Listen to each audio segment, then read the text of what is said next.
శ్రీ సాయినాథాయ నమః.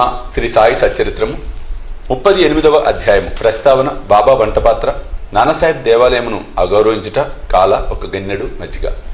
గత అధ్యాయంలో బాబా చావడి ఉత్సవమును వర్ణించితిమి. ఈ అధ్యాయంలో మనం బాబా వంటపాత్ర మొదలగు వాణిని గురించి చదివేదము. ప్రస్తావన. ఓ సద్గురు సాయి, నీవు పావనమూర్తివి. ప్రపంచమంతటికి సంతోషమును ప్రసాదించితివి. భక్తులకు మేలు కలగజేసితివి. నీ పాదములను ఆశ్రయించిన వారి బాధలను తొలగించితివి. నిన్ను శరణుజొచ్చిన వారిని ఉదార స్వభావుడగుడిచే వారిని పోషించి రక్షించదువు. నీ భక్తుల కోరికలు నెరవేర్చుటకు, వారికి మేలు చేయుటకు నీవు అవతరించదువు. పవిత్రాత్మయను ద్రవసారమును బ్రహ్మమనుడు అచ్చులో పోయిగా దాని నుండి యోగులలో అలంకారముకు సాయి వెడలను. ఈ సాయి ఆత్మారాముడే. స్వచ్ఛమైన దైవికానందమునకు వారి పుట్టినిల్లు. జీవితేచ్ఛలను నీవు పొందినవారే వారి భక్తులను నిష్కాములుగా చేసి విముక్తుల్ని చేసి. బాబా వంటపాత్ర. యుగ యుగములకు శాస్త్రములు వేర్వేరు సాధనములు ఏర్పాటు చేసి ఉన్నవి. కృతయుగంలో తపస్సు, త్రేతాయుగంలో జ్ఞానము, ద్వాపరయుగంలో యజ్ఞము, కలియుగంలో దానం చేయవలనని శాస్త్రములు ఘోషించుచున్నవి. దానములన్నింటిలో అన్నదానమే శ్రేష్టమైనది. మధ్యాహ్నం 12 గంటలకు భోజనం దొరకనిచో మనం చాలా బాధపడదము. అట్టి పరిస్థితుల్లో ఇతర జీవులు కూడా అట్లే బాధపడును. ఈ విషయం తెలిసి ఎవరైతే బేదలకు ఆకలితో ఉన్నవారికి భోజనం పెట్టెదరో వారే గొప్ప దాతలు. తైత్రోపనిషత్తు ఇట్లు చెప్పుచున్నది, ఆహారమే పరబ్రహ్మ స్వరూపము. ఆహారం నుండి సమస్త జీవులు ఉద్భవించుచున్నవి. చచ్చిన పిమ్మట అవి తిరిగి ఆహారంలో ప్రవేశించును. మిట్ట మధ్యాహ్నం మన ఇంటికి ఎవరైనా అతిథి వచ్చినచో వారిని ఆహ్వానించి భోజనం పెట్టుట మన విధి. ఇతర దానములు అనగా ధనము, బట్టలు మొదలగునవి పుచ్చుకున్నప్పుడు కొంత విచక్షణ కావలను. కానీ ఆహార విషయంలో అట్టి ఆలోచన అవసరం లేదు. మన ఇంటికి మిట్ట మధ్యాహ్నం ఎవరు వచ్చినా వారికి మొదట భోజనం పెట్టవలను. కుంటి, గ్రుడ్డి, రోగిష్ఠులు వచ్చినచో వారికి మొట్టమొదటి భోజనం పెట్టిన పిమ్మట ఆరోగ్యవంతులకు అటు పిమ్మట మన బంధువులకు పెట్టవలను. మన బంధువులు మొదలగు వారికి పెట్టుట కంటే నిస్సహాయులైన అంగవికలులకు తది ఇతరులకు పెట్టుట ఎంతో శ్రేయస్కరము. అన్నదానము లేకునచో ఇతర దానములు ప్రకాశించవు. ఎట్లన చంద్రుడు లేని నక్షత్రం వలె, పతకము లేని కంఠహారం వలె, పింఛము లేని కిరీటం వలె, కమలము లేని చెరువు వలె, భక్తి లేని భజన వలె, కుంకుమ బొట్టు లేని పుణ్యస్త్రీ వలె, బొంగురు కంఠం వాని పాట వలె, ఉప్పు లేని మజ్జిగ వలె రుచించవు. అన్ని వ్యంజనముల కంటే పప్పుచారు ఎట్లు ఎక్కువో అట్లే అన్ని పుణ్యములలో అన్నదానం ఎక్కువ. బాబా ఆహారం ఎట్లు తయారు చేసి పెట్టుచుండెనో చూసేదము. బాబా కొరకు చాలా తక్కువ భోజనం కావలసి ఉండెను. అది కొన్ని ఇండ్ల నుండి భిక్షాటనం చేసి తెచ్చుకునేవారు. ఇదివరకే తెలుసుకుంటుమి. ఏనాడైనా అందరికీ భోజనం పెట్టవలనని బాబా నిశ్చయించుకున్నచో మొదటి నుండి చివరి వరకు కావలసిన ఏర్పాట్లన్నీ తానే స్వయంగా చూసుకునేవారు. ఈ విషయమై వారు ఇతరులపై ఆధారపడలేదు. ఎవరికి బాధ కలగచేయలేదు. మొట్టమొదట బజారుకు వెళ్ళి ధాన్యము, పిండి, మసాలా దినుసులు మొదలగునవి అన్నీ నగదునిచ్చి కొండేవారు. వారే విసురుచుండెరు. మసీదు ముందున్న ఖాళీ స్థలంలో మధ్యన పొయ్యి పెట్టి దానిపై పెద్ద వంటపాత్రలో కొలత ప్రకారం నీరు పోసి పెట్టేవారు. వారి వద్ద వంటపాత్రలు 2 కలవు. ఒకటి పెద్దది 100 మందికి సరిపోను, రెండోది చిన్నది 50 మందికి సరిపోను. ఒక్కొక్కప్పుడు చక్కెర పొంగలు వండేవారు, మరొకప్పుడు మాంస పలావ్ వండేవారు. ఒక్కొక్కప్పుడు పప్పుచారు ఉడుకున్నప్పుడు గోధుమ పిండి బిళ్ళలు అందులోకి వదిలేవారు. మసాలా వస్తువులను చక్కగా నూరి దానిని వంటపాత్రలో వేసేవారు. పదార్థములు చాలా రుచిగా ఉండేటకు ఎంత శ్రమ తీసుకుని వలనో అంత శ్రమ పడుచుండేవారు. అప్పుడప్పుడు అంబలు వండేవారు, అనగా జొన్నపిండిని నీళ్లలో ఉడకబెట్టి దానిని మజ్జిగలో కలుపుచుండేవారు. భోజన పదార్థములతో ఈ అంబలిని కూడా అందరికీ కొంచెం కొంచెంగా పెట్టేవారు. అన్నం సరిగా ఉడికినదో లేదో అని పరీక్షించుటకు బాబా తన కఫిని పైకెత్తి చేతిని నిర్భయంగా మరుగుచున్న డేగిసాలు పెట్టి కలుపుచుండేవారు. వారి ముఖమునందు భయచిహ్నములు గాని, చేయి కాలునట్లు గాని కనిపించేది కాదు.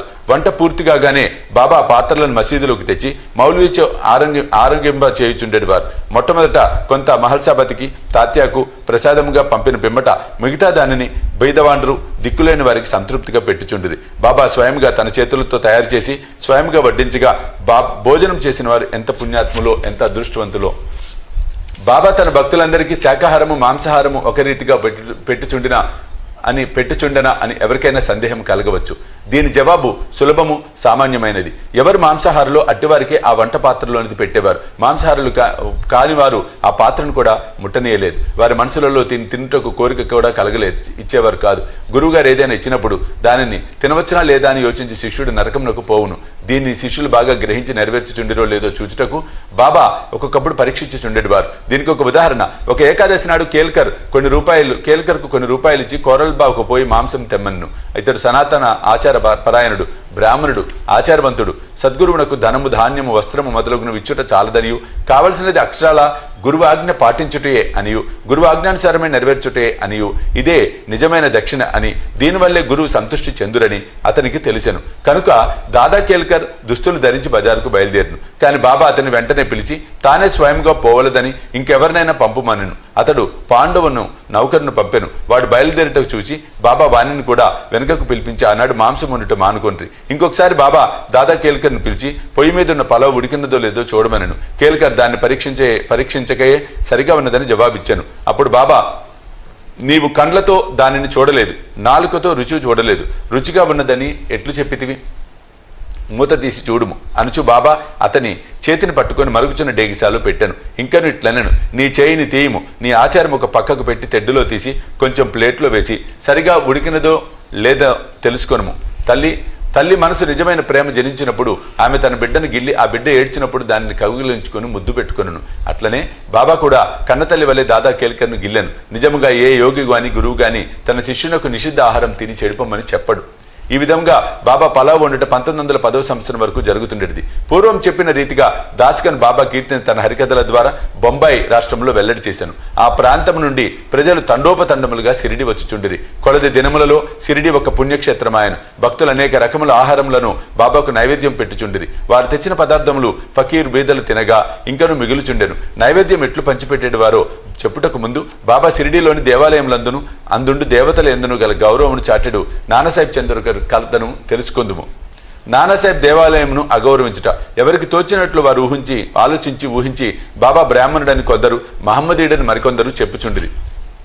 నిజంగా బాబా ఏ జాతికి చెందిన వారు కారు. వారు ఎప్పుడు పుట్టిరో, ఏ జాతి ఎందు పుట్టిరో, తల్లిదండ్రులు ఎవరో ఎవరికి తెలియదు. కనుక వారు బ్రాహ్మణుడు గాని మహమ్మదీయుడు గాని ఎట్లు కాగలరు? వారు మహమ్మదీయులైనచో మసీదులు ఎప్పుడు దునెట్లు మండనెత్తురు? అచ్చోట తులసి బృందావనము ఎట్లు ఉండును? శంఖము లూదుటకు ఎందుకు ఒప్పుకొందురు? గంటలను మ్రోగించుటకు ఎట్లు సమ్మతించురు? సంగీత వాయిద్యములను ఎట్లా వాయించనిత్తురు? హిందువుల మత ప్రకారము షోడశోపచార పూజలను ఎట్లా జరగనిత్తురు? వారు మహమ్మదీయులు అయినచో వారి చెవులకు కుట్లెట్లు రంధ్రములు ఉండును? గ్రామంలోని హిందూ దేవాలయములన్నిటినీ ఎలా మరమ్మత్తు చేయించిరి? బాబా హిందూ దేవాలయములను దేవతలను ఏమాత్రము అగౌరవించడానికి ఊరుకుండేది వారు కాదు. ఒకనాడు నానాసాహెబ్ చంద్రకర్ తన షడ్డకుడగు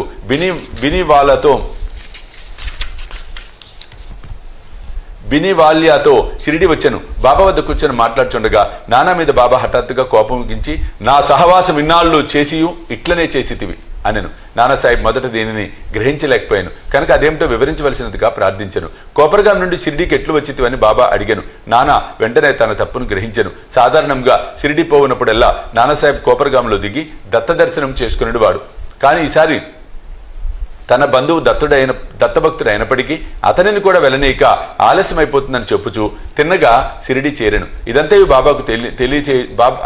బాబాకు తెలియచేయచు తాను గోదావరిలో స్నానం చేయనప్పుడు ముళ్ళు పాదములో గుచ్చుకొని తనను చాలా బాధ పెట్టినను అని చెప్పాను.